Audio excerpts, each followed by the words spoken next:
Plant-based diets have been soaring in popularity lately, but for those who have polycystic ovarian syndrome, is a plant-based diet helpful or harmful? Well, to answer this question, I've invited PCOS dietitian Pooja Adhyaru to provide an update on the best evidence. Stay tuned.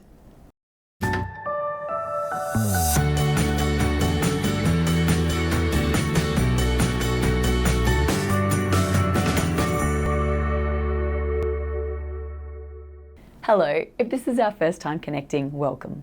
My name is Melanie McGrice and I'm a dietitian specialising in reproductive conditions and fertility.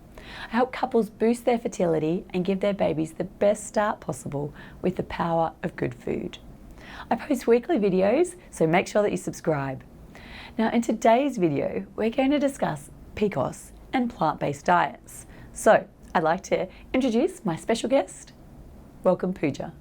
So Pooja, can you tell us a bit about how you developed such a special interest in helping women with polycystic ovarian syndrome? Yeah, sure. So what I've seen in my practice is when I see PCOS clients and when they come to me, they have all these different kinds of myths and beliefs that they have to eliminate gluten, dairy, they have to do fad diets, do this and do that, and they're not getting the correct information. They are getting info from internet and other sources, and I really think that I could do something in this space and I really develop my passion to help these women.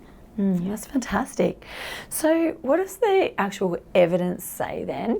Because it sounds like you're really passionate about the evidence, which is great. What does the evidence say about the benefits of a plant-based diet for polycystic ovarian syndrome? Yeah, as we know, the traditional Western diets are high in saturated fats, low in fiber, and what we've seen in research that when we don't have enough fiber in our gut, it can impact on our gut microbiome, so that's the gut bacteria, and so that's when the plant-based diets come in. So if we eat various plant-based foods such as fruits, vegetables, nuts, seeds, legumes, whole grains and all that, that feeds the gut microbiome, and that's the food for our gut bacteria, and research has shown that it impacts positively on PCOS.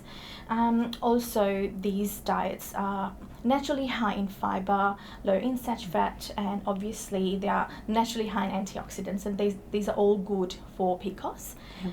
And the most researched diet, which is the Mediterranean diet, it is mainly a plant-based diet, which focuses on whole grains, nuts and seeds, olive oil and fish.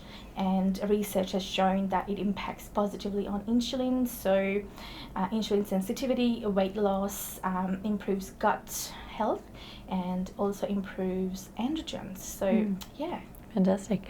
And can you just clarify the difference between a plant-based diet and a vegan and vegetarian diet, please? Yeah, sure. So plant-based is a very big umbrella term, right? So necessarily you don't have to be a vegan to be eating a plant-based style of eating. So there can be many various lifestyles. So you could be a lacto-vegetarian, so you could be eating plant-based foods, you could be eating dairy foods and just not eating the meat part of it.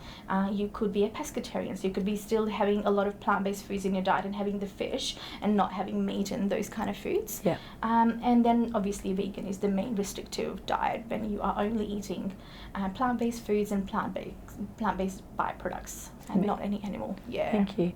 And so are there any risks with following a plant-based diet when it comes to polycystic ovarian syndrome? Absolutely. So as we know, when we have PCOS, carbohydrates are really important in how you manage it. So what I've seen in my practice is when vegan and vegetarian clients come to me, they are having a lot of highly processed and plain carbohydrates as their main food sources, and they're not balancing those carbs with the right amounts of foods such as healthy fats and healthy proteins. So if you don't balance it properly, it can impact your blood sugar levels and can also impact your insulin levels. Yeah, okay.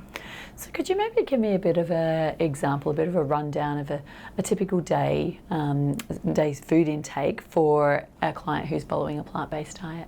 Absolutely. So you could start with a whole grain toast with a bit of tofu scramble for breakfast, then have a nice quinoa salad with a bit of veggies for lunch, and you could still have a whole grain pasta or chickpea pasta with a bit of olive oil and vegetables with that. So that could be a very simple day.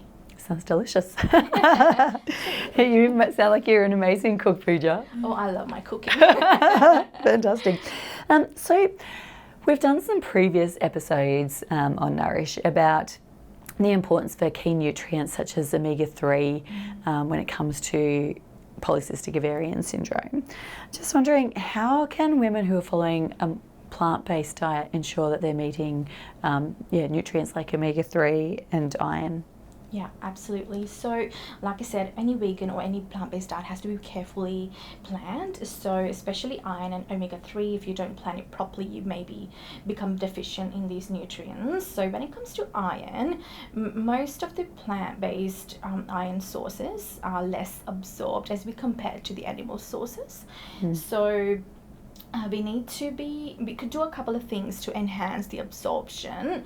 So if you pair plant-based iron sources with a bit of vitamin C based foods, for example citrus, kiwi fruits, capsicum, so that enhances the absorption in the gut, and also avoid having tea, coffee or wine at the same meal of those foods. In terms of omega-3, what we've seen or what we know is plant-based sources such as walnuts, chia seeds, linseeds, they all have ALA, which is a type of omega-3, and it has to be converted into DHA and EPA. Those are different forms of omega-3 for our body to be able to absorb those.